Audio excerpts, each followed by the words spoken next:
Hello and welcome to today's presentation where we ask the question, do you have SMART goals? I'm Christine Burr, President of LocaleER, and what we're going to discuss today is the SMART way to set goals, realize them, and use that as a template to get where you want to go. As anyone who has to work through a series of tasks to achieve an ultimate objective knows, goals need roadmaps. Because if you don't know where you're going, any road will take you there.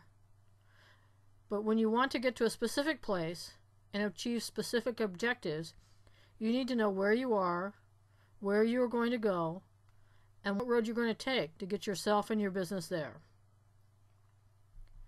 It all starts with a clear picture. You want to clarify what it is that you're really trying to accomplish with your goal setting. But still at this stage, don't let the limitations cloud your answer. Don't let money or time constraints dictate what you'll say your goals are at this particular stage. This is a time to have some faith in what you can accomplish and what you'll be willing to do to get yourself to your ultimate destination. Also, you want to be sure and put your goals in writing so you know that you have set out concrete, well-described goals for yourself to accomplish. Then once you've written them down, keep going back to them and keep them in a place where you can refer to them often. First of all, to keep yourself motivated so you can keep working towards your goals, but also to make sure that you're staying on track with your individual tasks. So, SMART? The first letter is S, and that stands for specific. You want to state exactly what you want. Further, if you have a complex set of goals or set of tasks that are in service of the ultimate goal, you might want to break that down into smaller parts so you can be as specific about what thing needs to be done at each particular stage. In addition to being specific about the goals or the tasks itself, you want to be specific about who has to accomplish each task. Also, do those people need to work with someone else? Do you have time or budget constraints? All those things go into making a specific goal statement. So next, let's set our goals to be measurable. You want to know if you're making progress and how much progress you've made so far. So you want to have clear definitions about what is a milestone so you know when you're actually making real progress, and that should go through your set of tasks as well. You want to be able to measure your progress at each stage so that you know you're making forward headway and not just completing busy work. Next, your goals must be actionable. One way to facilitate this is to use action verbs to describe your goals so that you need to know if you need to do something, write something, or develop something, or purchase something. All those things will help you understand what actions you need to take to achieve your goal. Then you want to outline the exact steps you need to take so that you know you're really climbing each rung of the ladder to get up to the next level.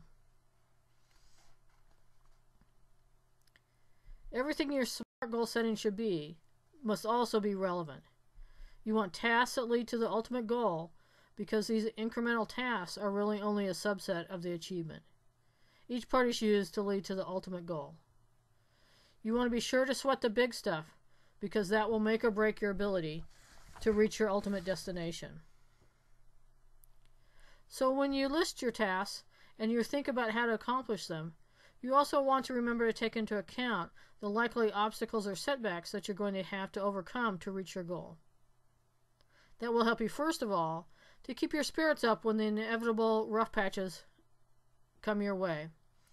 It will also help you to plan ahead of time for how you're going to deal with the difficulties as you're on the road to reaching your final goal.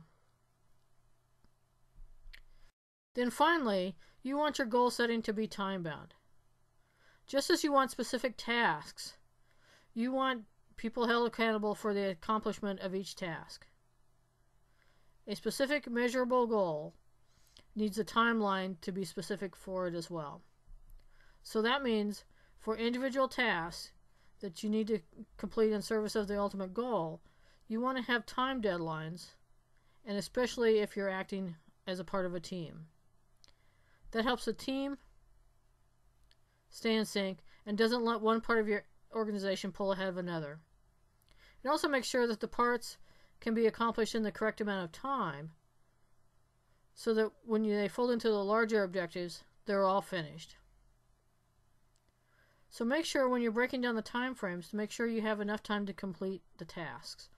Lots of times when we look at things as just a huge overarching goal, we're so focused on being able to reach the ultimate destination that sometimes you forget how much time it takes to do each individual part. When you have your goals set down and broken down into individual task metrics, that will help you set realistic time frames for accomplishing the parts of the whole, and it will make it a much easier job to estimate the amount of time it will take you to achieve the ultimate goal.